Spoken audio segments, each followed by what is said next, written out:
Welcome, Spartans, to Mission Debrief.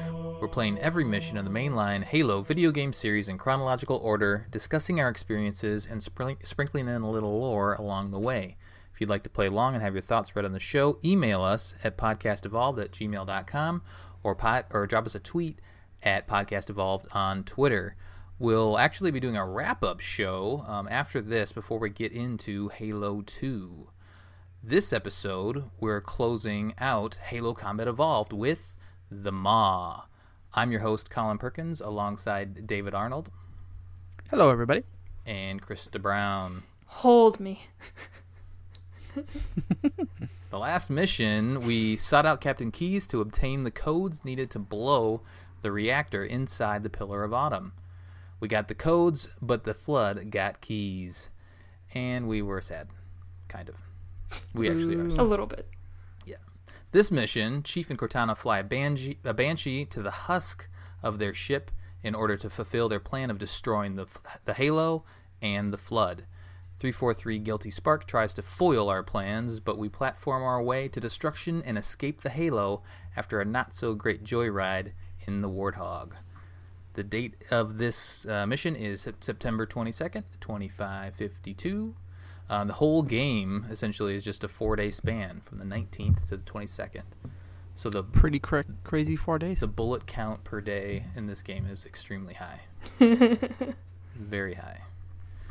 All right, so we start a little goofy, right? We have that kind of fly-in. We left the last mission. We got into the Banshee, and this was essentially immediately after. We find the Pillar of Autumn, and Chief, do you think he crashed on purpose, or do you think he actually, I don't know, the Banshee was in rough shape and he just made it as close as he could? David, do you think he did it on purpose?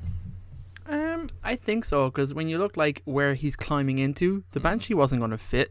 He was going into like the Bumblebee pods come out at the start of the game. Mm-hmm. So like the Banshee wasn't going to fit in there anyway. So like I think he did just dive at the last minute and jump out to crash to the ledge. Yeah, I guess. Not as a like, you know, mess with Cortana kind of thing, but in terms of like this is practically all I can do because this thing is about to die. Yeah.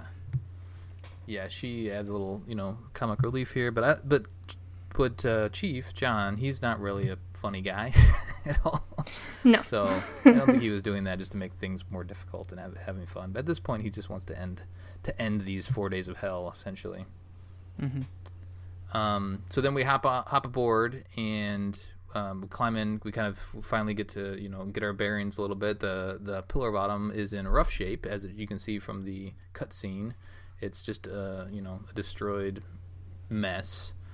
And then Cortana chimes in and essentially says we need to get to the bridge, because the bridge is where we can then use the neural implant to initiate the reactor, the overload of the fusion reactor, and thus, I mean, that's you think about that explosion. Granted, I'm no engineer. I don't know how powerful these engines are for these spacecraft. They describe them, and I'm sure they're powerful, but they are really powerful. If it's gonna take out an entire chunk of the Halo instead of essentially a chain reaction to destroy the whole thing. So the power of that, I mean, it's almost probably like an atom bomb almost, right? Like it. Oh yeah, way more. I definitely wouldn't doubt that they have nuclear reactors on these starships. Mm-hmm. Yeah, because think about like, not even let's say all the armament that's on this ship. I think they say they gutted it, but let's just say there's a lot of weapons still on the ship. I mean, oh yeah, they definitely had nukes on the Autumn as offensive capabilities, and like the mines, the thermal mines, the nuclear mines they drop as well. Right. Also think about the fact that it's a slip space drive, so that has to be factored in. So like I know they didn't like do like they didn't or like in Reach where they like detonated the slip space or had it turned on and just had it like destroy what was around it or soak what was around it away and then fall back in on itself. This one was a straight up explosion. Right. So I mean it's pretty crazy. But yeah, totally doable, you'd imagine. Yeah, if you consider all of that, which I didn't at first, but yeah, there's a lot going on, a lot that could blow up on this ship. Yeah. Yeah. And make a big boom. So I guess the logic checks out, right? In the Halo logic. The music was something I really noticed right away. Is the just kind of the slow chanting, kind of setting the mood right away. Krista, how are you feeling at this point of the game? We've come so far. We kind of know that this is the last mission. I mean, obviously, if you've checked how many missions there are in the game, but it feels like the culmination. Like, where's your head at right now? It's definitely a full circle moment. It's just like, I started here, I ended here. It's almost kind of sad with all the events that have happened and just destroying the installation in general. But it does, you definitely have this feeling of urgency because of the flood and because of Guilty Spark. And you have the feeling of, greater good, right? Because you're stopping everything. You have to do this. I don't think the weight of exactly what you've done doesn't hit you until after this mission, the final cutscene. Mm-hmm. So I think just this, it's just like, I have a mission to do, I'm going to do it. And then you get to step back and be like, what the hell did I just do? Right. Yeah, and definitely, like, the game doesn't play it up. I mean, the books do it better of, like, it isn't just John left at the end. Like, there were other people, not just, like, enemies. Like, there were other Marines and humans on the ring when you detonated this. So you kill a lot of people as well, in terms of, like, I know we're skipping to the end of it, but, like, in completing this mission, you do a lot of bad as well as good. You know, that's a good point. As Chris has said, it's the greater good. Mm-hmm. But the weight of that at the end isn't really fully realized in the game. I don't think. Well, it's because he was never really good friends with anybody. Well, I think it was because that final cutscene, Cortana talks to it. Chief does the like head shake, and then you get to kind of just sit there and look out at the destruction that you've kind of wrought on everyone who is on the ring. Yeah. But we're way ahead of ourselves. Yeah, but I mean, they never have that moment where. That heart-to-heart moment. Like, Cortana is your best buddy at this point, and she's in your head. You never have that, like, even with Johnson, you never have, like, go out there and do your best, and if you have to, blow the ring and save her. There's never that moment. Well, and the only like meaningful relationships you really make in this game is with Cortana and Keyes, and maybe Foehammer, but right. Everyone just happens to be already dead when you blow the ring. Yeah. And even then, I think you have more of a relationship with Guilty Spark than Foehammer. It's true, really? Yeah. You really do. So we, so now I guess we're on our way to the bridge, and we get to use our headlamp again, which I always thought was weird. Oh, fun stuff! I love the headlamp. And best part about this mission. It's a requirement in a game. The headlamp also can run out, which is so pointless. You don't even use it long enough for it to really run out, though. I mean, exactly. Yeah, it has that little bar, that little meter that says, you better not stand in one place for too long. That battery's going to run out. It's in your super powered, awesome suit that you wear. Right. Yeah, just that has a nuclear reactor in it, more or less, or some crazy power source, But this battery, no way. Oh, Halsey gave the suits just infinite power, but she's like, you know what? The headlight, we're just gonna give a AA battery.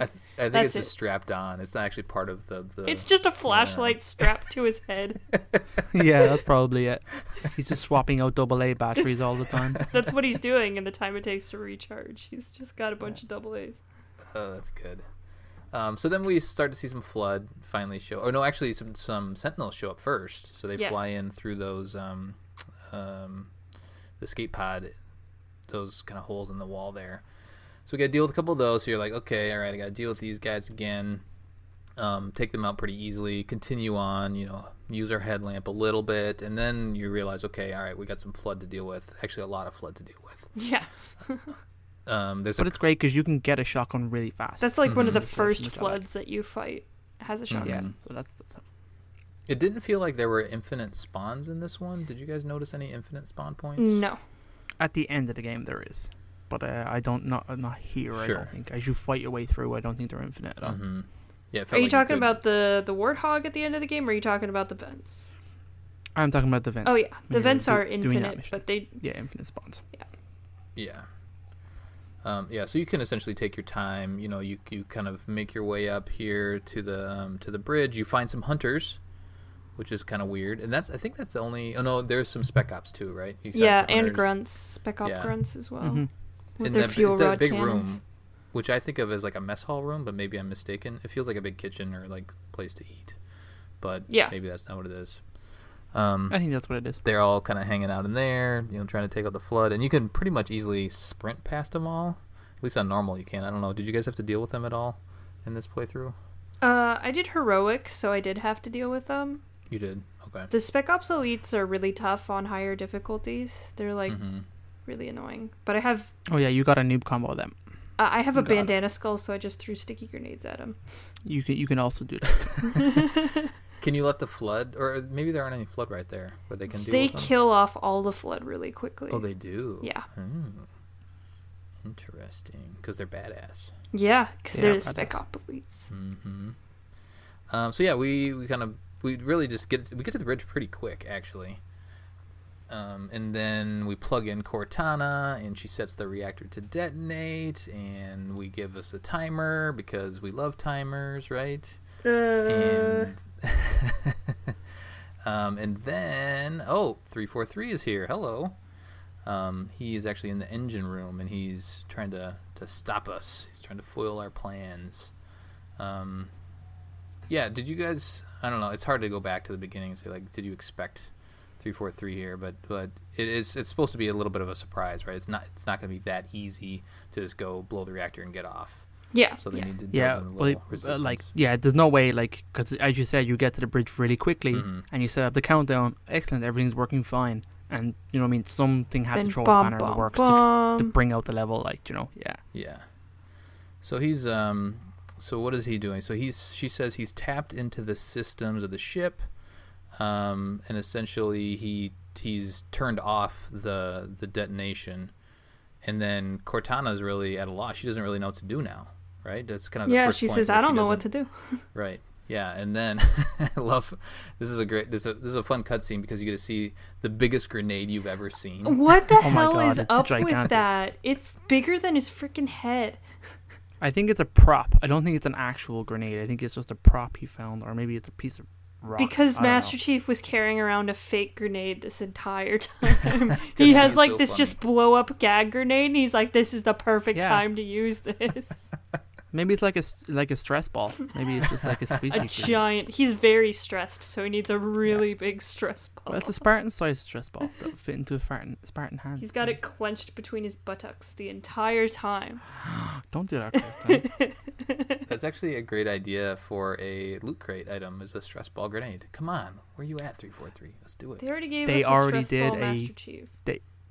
They nailed the stress ball when Halo Wars 2 came out, and they gave you Fred's helmet that Atriox crushes at the start of the show, or the start of the game. They give you like his helmet as a stress ball. Oh which yeah, is I have a that one. That's not Fred. Pretty cool thing. Who is it? Is it Jerome? Strom. Yeah, Jerome. Yeah. Who did I say? Did I say You Fred? said Sorry. Fred. Yeah. Yeah. Drum's helmet. That's actually but- funny. I didn't even think about that. Yeah. tie-in. Yeah, and you get Exactly. to crush it like Atriox. which is pretty cool. Atriox is great.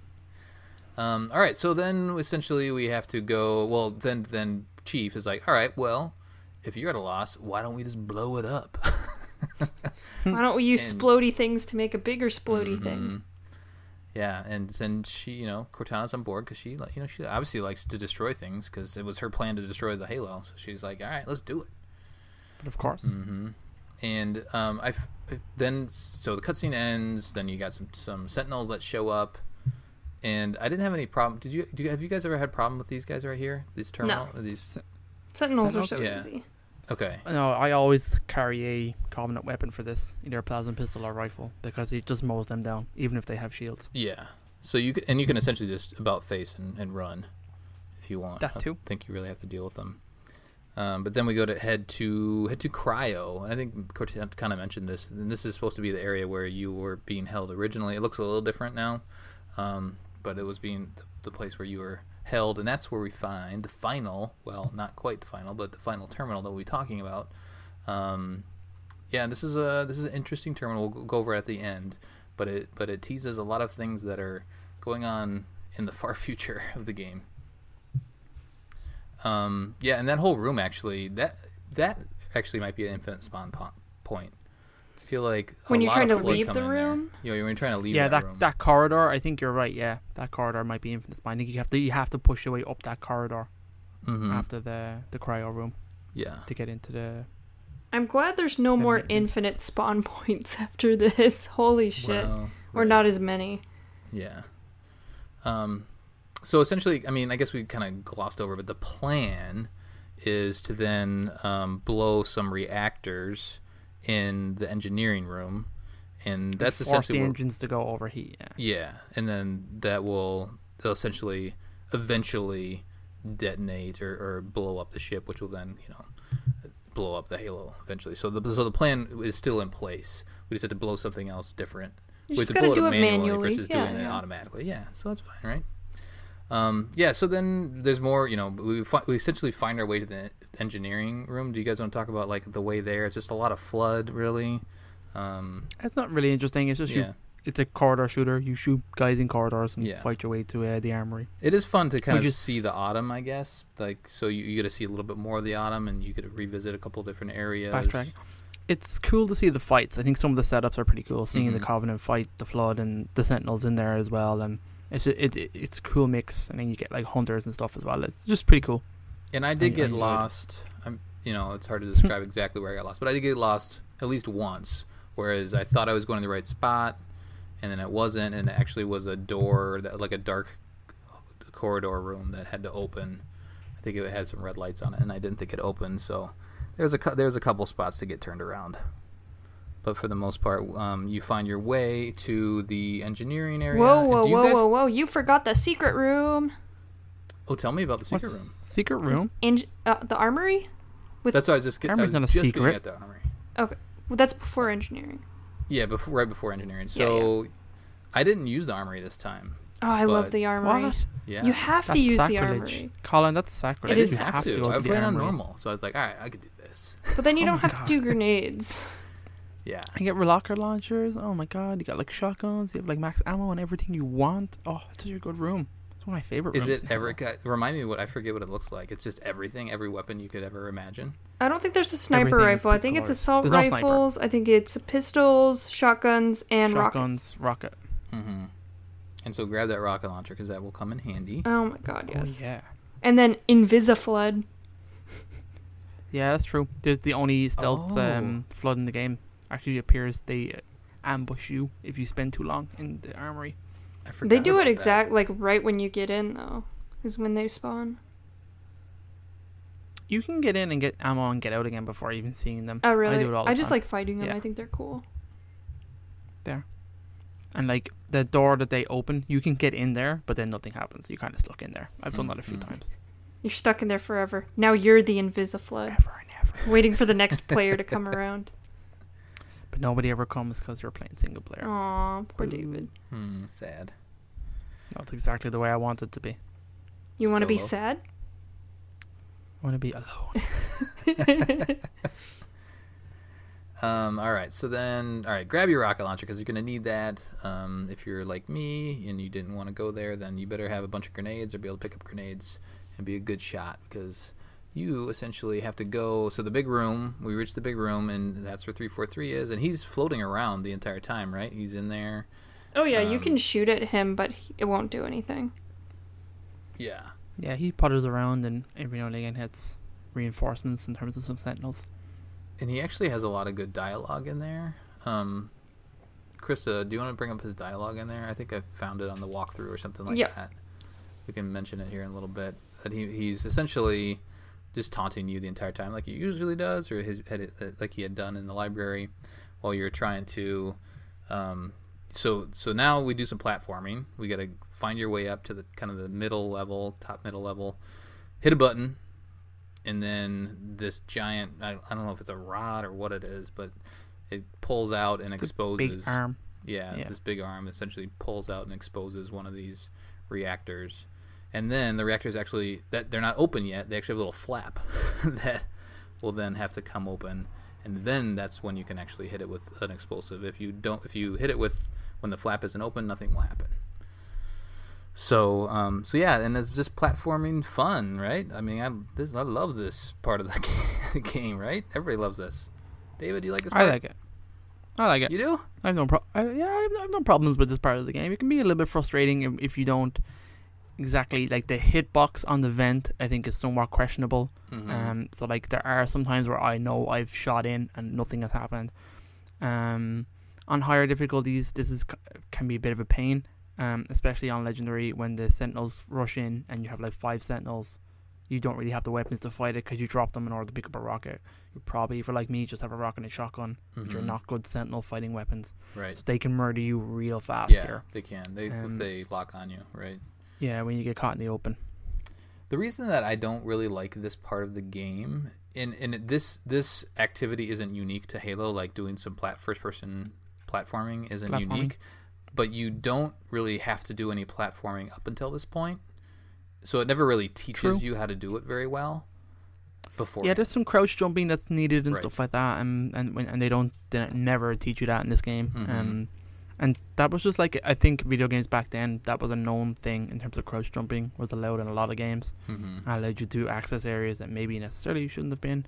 But this game is not a platformy one in any stretch of the imagination, other than like the end of this mission, let's say.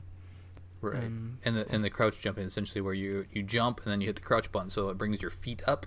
And then you can actually reach the platform that you're going for. So I'm not crazy about it. I don't mind the mechanics of it, but just the platforming aspect of it. I would almost rather have less platforming and more enemies to deal with. That would just feel more in line with kind of the Halo game that you're playing versus all of a sudden, okay, I got to jump around and do all this other stuff as well. Right. Anyway, Krista, do you like this area? Do you like this one? No. Keep it away from me. Especially when you're doing grenades. It is the most frustrating thing to get those grenades in those vents. Because they bounce off. They bounce off. They won't. You'll think they'll be in, but then they won't. I was using a rocket launcher, and we at this point we know to wait for the vent to be completely open. So I'm shooting rockets when it's completely open. Doesn't register. Super annoying. I've already jumped down from the platform, so now I have to crawl all the way up, press the button again, shoot another rocket, which is fine when you have the bandana skull on, but if you are working with limited ammunition and grenades, it can be really frustrating. Yeah. You have to go back to the armory. You have to go back to the armory, and re-up. Cortana says if you run out of anything, there's an armory we passed, but which was a new addition to CEA. It wasn't in the original game. The armory? She didn't say that? No, the I whole. never noticed that. I think the armory was a PC only thing. Oh no! No? The armory was always Really? there. Yeah, 100%. The armory was always in the game. That's not a CEA thing. Okay. I believe that. Krista, you were 6 when you were playing this game. Shut up. Do you know what I mean? So come on. But in general, just the mechanics of that room are so different than anything we've done in this game, because everything else we've done that had, like, even just disrupting in 2 Betrayals when we're disrupting the firing mechanism for the Halo ring, that was, we just have to stand in it. It wasn't something you were actively doing. So this was like this is Halo CE's boss fight. This is just a weird thing you got to do at the end of the game. You didn't do before. Yeah, that's true. Your boss fight is the Pillar of Autumn. Got to use all your skills. That's actually funny to think about. The boss is the Pillar of Autumn. That's actually good. I like that. You have to fight it with new skills that you didn't have before, like crouch jumping. Right. And accurate rocket launcher shooting. So what does 343 say? Well, he's taunting you while you're trying to do all these things. He says so many things, my friends. Just let's maybe find a couple funny ones. Oh, there are so many funny ones. We'll get there. Okay, so, why would you destroy this installation as well as this fascinating record? There's a lot of, give me your construct and we'll just keep going and I'll repair the ring. But there's always a, do you require medical attention? Oh, how touching. Are you perhaps ill? That's good. Unacceptable reclaimer, just stuff like that. Why do you continue to ignore your task? The flood will continue to multiply. Just stuff like that. He's just trying to convince you to not blow up the ring at this point. Yeah, he still wants to fire it because that's his solution.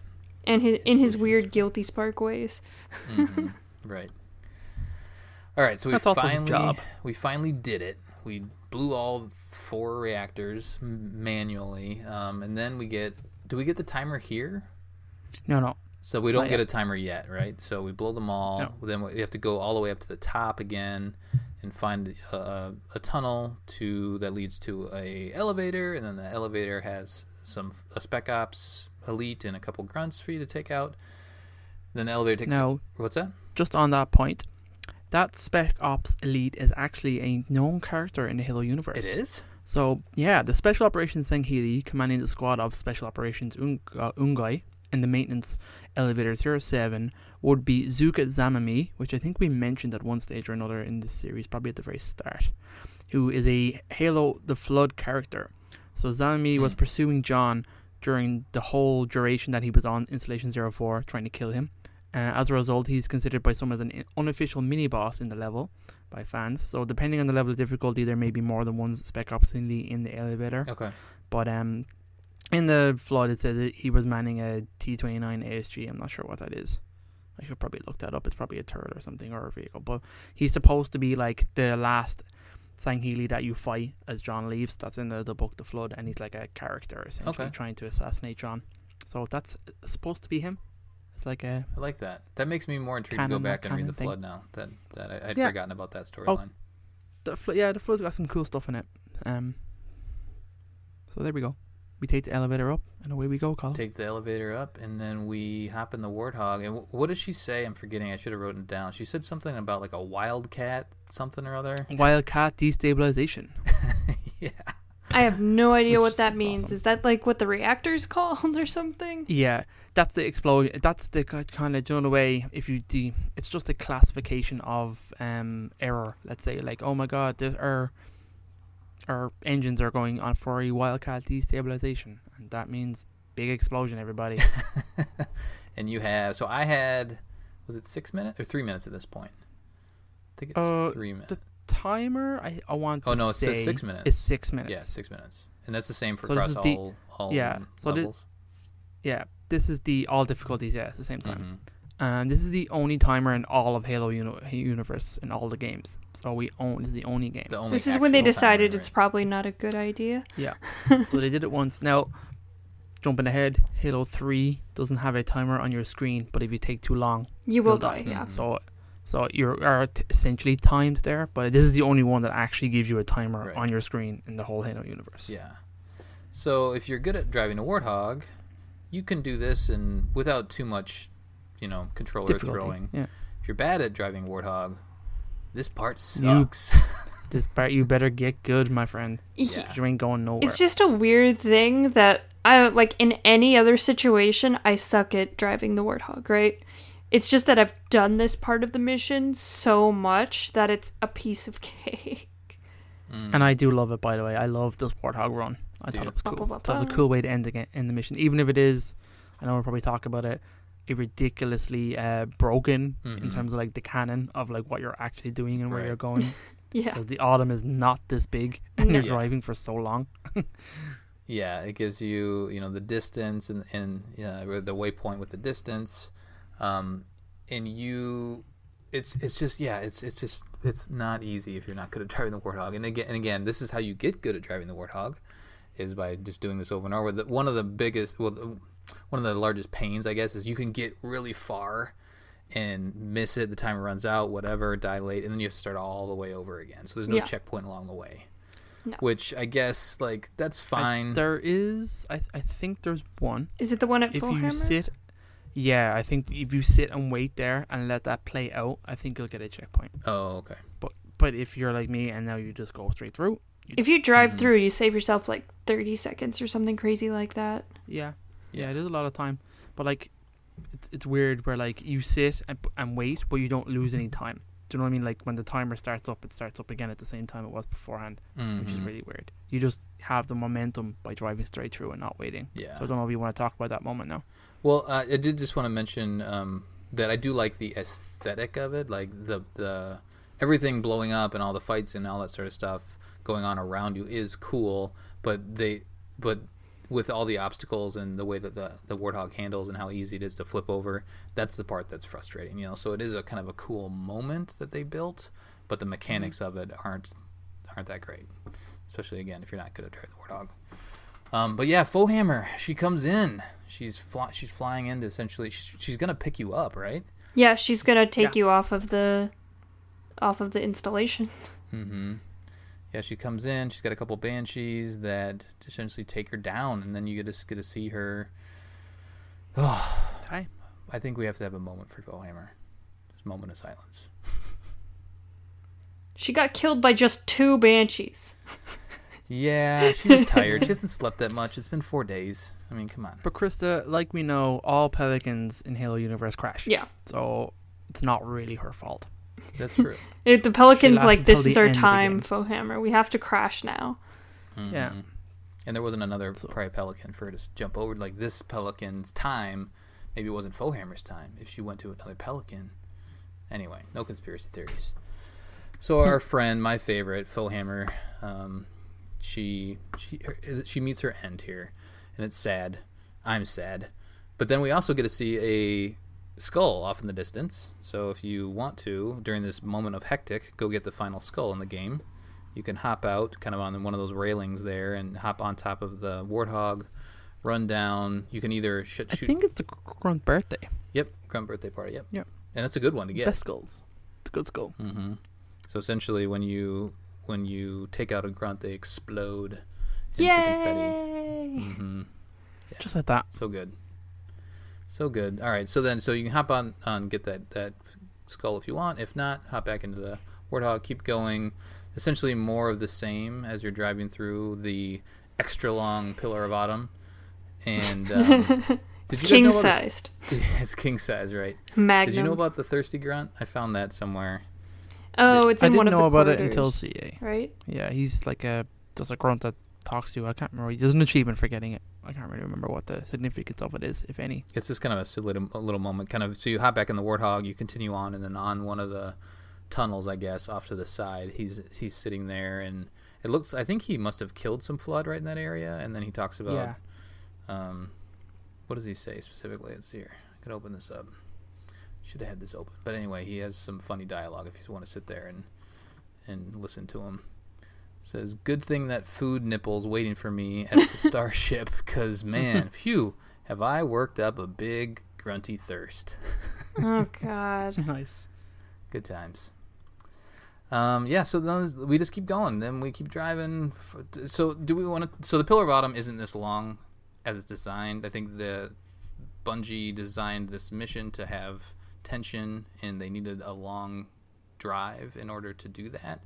They didn't take into consideration that there would be all these people like us that care about the lore, and that the ship itself is actually much shorter than what this drive is. So there's a couple articles you can find online if you really kind of want to dig into that.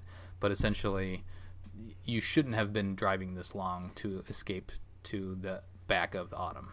It's just like one of those yeah. video game things that you kind of have to turn away from and just be like, you know what? A little bit. It was a fun little 'Cause- thing we did. It kind of isn't canon. It doesn't really line up. But it So the numbers enriched are. the game. Yeah. Yeah, it did. Yeah, the numbers are the Pillar of Autumn is about 1.17. I like it. Kilometers long. However, you must drive 3.5 kilometers. Yeah. So you're going like 3 times the size of the ship. Yeah. So anyway, just don't worry about it. Just have fun. Nah, right? don't worry about Don't it. worry about Let it happen. So at the very end, you finally have to hop off, and then hopefully have enough time to then make the final sprint through the flood. I think there's flood and covenant here, I think. Yes. There is. Yes. They're both fighting each other, and then you have to sprint to the long sword, where you hop in and escape. Broadsword, excuse me. Broadsword. Mm-hmm. You hop in and escape, and you get to see the final cutscene at that point. This part of the drive always, like, no matter how detached I feel from the game, like if I'm just watching a movie or something while playing it, I still get adrenaline rush. It's still like, oh my God. Yeah. Yeah, it definitely does a good job at that, especially if you maybe tried a couple times and died or gotten close to the end. it's a great dramatic moment. Mm-hmm. Yeah, it's a stressful moment. I like the end. Gets the heart rate up a little bit. And then we get to see the Halo explode, and all the kind of chunks fly off, and that kind of moment's revisited a few times in Halo, so this is Put a bookmark this is the here. first time you see it. Bookmark. You'll come back to this at some point. And then you have a fun little conversation with Cortana, and she talks about dust and echoes. 'Cause according to her scans, everybody's dead. Except for him. Except for Dustin Echoes. Except for Dustin. Poor Dustin. What's he doing? He's just floating on one chunk. He's out there all alone. Yep. But he's Dustin Echoes, so he does whatever he wants. I would say there's a pretty kind of funny little bit of trivia here. So in the end cutscene, when Chief takes off his helmet, he actually has a second helmet on underneath. Yeah. Because Bungie didn't have a model for his face. So, like, even when he takes the helmet off, if you could see that, which people have done, I mean, like, the PC and mods and stuff, he's just there with another helmet on. Yeah, he just takes off his helmet. It's another helmet. It's pretty hilarious. You can see it on YouTube and stuff. Do we talk about Johnson here? Well, let's talk about the legendary ending, and then we'll come back to Johnson real quick. The other thing that the other quote, I guess, you know, it's like the end of the game, right? And Bungie doesn't know if they're going to do another game, but they might as well, you know, have a quote like this. Chief says, "I think we're just getting started." Well, no. Cortana says, "Halo, it's finished." Oh, right. I think we're just getting started. And then it's just like... Dun. And then it's just like fade up and look at the stars. And it's like, oh, wow. It's so pretty. Contemplate. And then... Da-na-na-na-na-na-na. It's such a good moment, though. It's really interesting. It is. You feel... I mean, because you're kind of exhausted from that Warthog ride, and then you kind of get the payoff of explosion, and then you get those quotes, and then you think about, what if? What's next? What's next for these guys? I'm assuming this broadsword has a slip space drive because they have to somehow get back to humanity, right? That's a good question. I don't remember. It's probably covered in Halo First Strike, which is the sequel to this game. Yeah, well... They might have mentioned it. It's a large ship, so possibly, because I know that there are certain versions of Pelicans that have slip space drive. They're called Condors. Mm-hmm. So, and they're way smaller than this ship. So I think so. Yeah, I think it might have a slip space drive. Yeah, and we'll, you know, as you know, this isn't the end of Halo. So he finds his way back to humanity somehow, and we'll be covering that off, covering off on that in the future series. Okay, we're essentially done, but yay! But if you've played on Legendary, you do get to see 343 Guilty Spark. He survived, flying off into the distance. Chris is happy. Yes, always. The other thing that they add in there is the goofy little moment with Sergeant Johnson and the Elite. That's amazing. It's so funny. It's so weird. I think it's hilarious. Yeah. They're like fighting over a rifle, and then they see the ship explode, and he's just like, "Give me a hug. Hold me." And then the Singhili grabs his ass. I love that. It's so good. And they changed it up, and you can see Grant Johnson grabs Singhili's ass. So that's kind of funny. But it was a cool moment. It's really iconic. It really is. Mm-hmm. I think also made funnier by the intro of like Halo 2, where like, spoilers, Johnson survives and they don't tell you how, but he's just like, a guy's asking me how it's like, that's classified, I won't tell you. And like, but the last time we saw him was grabbing the ass of a thing. That was funny. Oh man, yeah. So what we're gonna do from here, we're essentially done with our Halo CE talk through. We are gonna do a wrap up show after this, so look for that.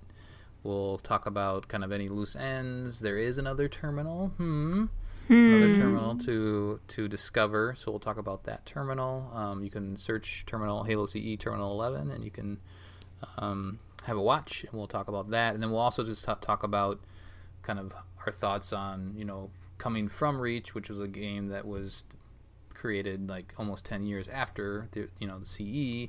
Kind of talk about comparisons of the two. So send us your thoughts on that if you have anything that you'd like to chime in on. Anything else just kind of on the mission proper that you guys want to talk about? No, I think we kind of covered everything. Yeah, I like it. It was a good mission. It's a frustrating mission, cool. Are you sure? But it's good. Yeah, I like it. I like the ending of. Well, CE is one of my favorite games. It's my favorite Halo game, so I do like the ending of it. I like the build up and the drama, and it's fun. Even the co-op, there's some co-op shenanigans you can have in this game. It's pretty fun. Yeah. And this mission is the same. It's pretty cool. I enjoy it. We used to try and race each other in Warhogs. We take a Warhog each and try and see who gets through. And then like at various points, you'll now kind of get teleported out of the one if the guy's ahead of you, so you'll lose your Warhog and have to run on foot to the next moment. So it's pretty cool. We used to do fun stuff like that. Yeah, Great it's game. definitely a good game to just do fun stuff like that. And then there's the whole multiplayer factor, which we haven't really talked about. I didn't play much of it originally. I don't know if you guys played much of multiplayer, but it's just there's so much to do. It's a big sandbox. There wasn't many games like it out at the time, so it was one of those that you could. There was just a lot of replay value in the game, and there still is, if you want, on Master Chief Collection. Which is what we're playing this game on. Right. Halo CE Anniversary. So many refinements. It's like the third refinement. Yeah, it is. It's kind of crazy. Mm-hmm. It's really cool. All right, guys. I think we're done. That will do it. Yeah. For our debriefing. Right, we got more. Oh, yeah, you're right. We got Terminal. We got stuff. There's so much more to do. Sorry, guys. All right, let's talk Terminal real quick. We'll do a quick rundown. Get out of here. Okay. That's right. Vexation. Shit. That's the first thing he says in this terminal. But this terminal is Guilty Spark realizing, Master Chief's plan, being really upset. He says 100,000 years of maintenance and diligence and protecting this place. And, now John wants to come and ruin all my shit. It's not really cool, man. But 16 hours after I finally made contact, this so-called reclaimer decides to blow it all up. It's just so funny. So it's mostly him going like, why are they destroying my installation? I'm really mad about that. And then he starts talking. He's like, this covenant is interesting. They might actually be useful to me. Maybe I should, get to know them a little better and see what they can do for me. And he says, I sound like her. Which I'm not sure exactly who the her is he's referring to. The first thing I think is the librarian. But it has to be. Is it Cortana? Oh. No, I don't think so. Maybe. Ooh, I never even thought about that. No, he doesn't know what Cortana well enough, does he? I mean, they had that huge, talk in the control room, and I think they've had conversations a little bit. I'm not sure what their intelligent matrices do when they're communicating with each other, but I mean, interesting. Cortana is the kind of person or AI who sees a group of whatevers and says, what can they do for me, kind of thing. So maybe, who knows? Yeah. Okay. It's a cool terminal. It shows humanity fighting the flood across the planet and stuff. I thought that was pretty cool. Across the Halo ring. That's kind of cool scenes of John looking badass, walking out of flames and all sorts of stuff. It looks like Fireteam Raven stuff too. It's like, ooh, I want to play that. Yeah. Oh, that's cool. Yeah. It's pretty cool. Yeah, the animation style in general, we haven't really talked about that in the terminals, I feel like it's highlighted here also, but I just love the way that they're not like a full-on animation cutscene type animation. It's more like, I don't know the right term, but it's kind of like a little more. It's not a moving comic. It actually has, characters and more movement. Motion comic? Is that what they call them? Yeah. Motion comic, yeah. It's like a level above that. It's like the level between motion comic and also full animation. But yeah, I think the way they present it is great. Mm-hmm. All right, and the final thing we get from Guilty Spark is, but I would not give to have a single company of Prometheans here right now. Which, if you think back to when this game was coming out, they were working up to hype up Halo 4. So I think at this point we've probably seen some Promethean stuff in teasers. Because one of the first teasers of Halo 4 was a Promethean teaser. With its skull face kind of thing doing. Oh, sure. So if you're playing in the moment, if you played this game in 2010 or whenever it came out. When did it come out? 2011 maybe? 2011 because it was 10 years, yeah. 2011, yeah, it was 10 years after. So maybe they'd already dropped mentions that, or you had seen something new that you might be fighting. Is that what you're saying? Well, if you think about it, 2011, this came out in November, so E3 2011 would be a year until Halo 4 would come out, a year and 6 months. So they must have had a cinematic trailer at E3 in 2011 that probably introduced the Prometheans. Yeah. That makes sense. So, but this is the first mention of Prometheans in lore at all, right? And then she continues, right? Or yeah. He continues. He just says, how lethal they are, and then he says, but that would mean he would have to be here too, and without the librarian around to temper his rage, well, these reclaimers might almost prefer the flood. And then you see the Didact symbol appear, which was, in the Halo 4, hype train, that was, a big, icon, just the Didact symbol, showing up weird places, kind of a foreboding kind of thing, with their marketing campaigns, so... Yeah, so so if you're playing with us, you're not really this isn't going to make a ton of sense until a couple games from now, but they're dropping the seeds into this because their new game, Halo 4, is about to come out, which I think makes sense. It does make sense to kind of bridge the gap a little bit, just because they were introducing all these characters that had been around forever, and the only character that could have possibly known about them is Guilty Spark. Right. Yep, that's true. All right. Let's do some community, and then we'll get out of here. Hooray! Okay. Facebook first. So on Facebook. So Facebook first? Yeah, we did a poll, right? We sure did. So Colin did his first ever poll as Podcast Evolved. So congratulations, Collins, on your successful rise to power in the Podcast Evolved community. My slow takeover. So Colin put in, who's your favorite character in Halo Combat Evolved? Now, there were some ridiculous things in this poll, but I think the correct answer came to the top, so that's okay. So it was pretty tight between, which I was surprised, Sergeant Johnson won, followed very quickly by Foehammer, who was winning up until, I think, yesterday. So then was Guilty Spark, Cortana, Master Chief, Wart, Captain Keyes, Jenkins, Chips, Dubois. Which are a lot of characters, but there aren't very many characters in Halo CE, and I'm quite surprised that Foehammer is as high as she was. I mean, she's cool, but you only see her in 3 parts of the game, maybe. Well, Foehammer is her personality, I think, that's the reason I like her so much. I guess so. She's like the no nonsense type of person, right? And plus she saves the day, or she saves sassy. You along the way, or helps you out along the way. She drops you in places and picks you up and stuff, and she's a bit sassy, but other than the tragic ending, I'm like, man, other characters are way more cooler. Yeah. Like Sergeant Johnson. Nope. Yep. Anyway. Krista, tell me all about the Twitter. So Twitter will only let you have 4 choices on your polls, or I'm just doing it wrong, but that was as many as I could fit. So I did Master Chief, Keyes, Cortana, Sergeant Johnson. Master Chief won by 53%. That's okay. Followed by Sergeant Johnson, Keyes, and then Cortana. R.I.P. So Chief Cortana. did win the Twitter. Yeah. Interesting.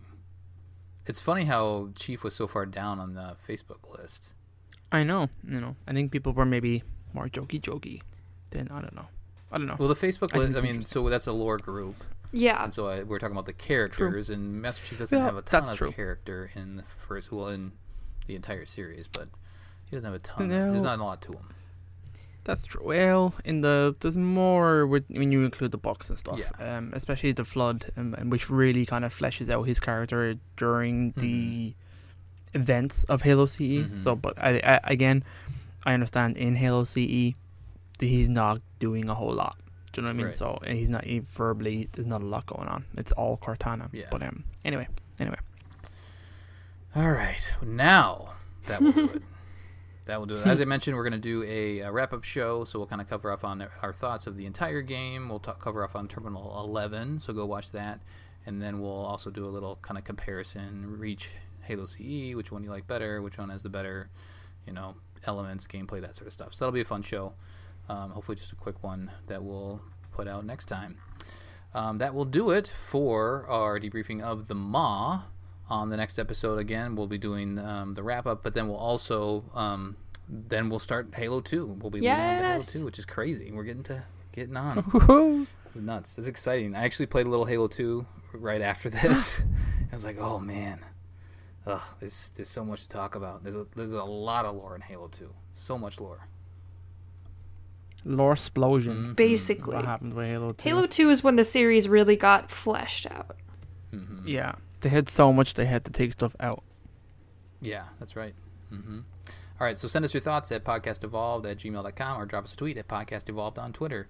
Until next time, evolved. Evolved. Evolved. That was a meaty episode. Lots of meat to that episode.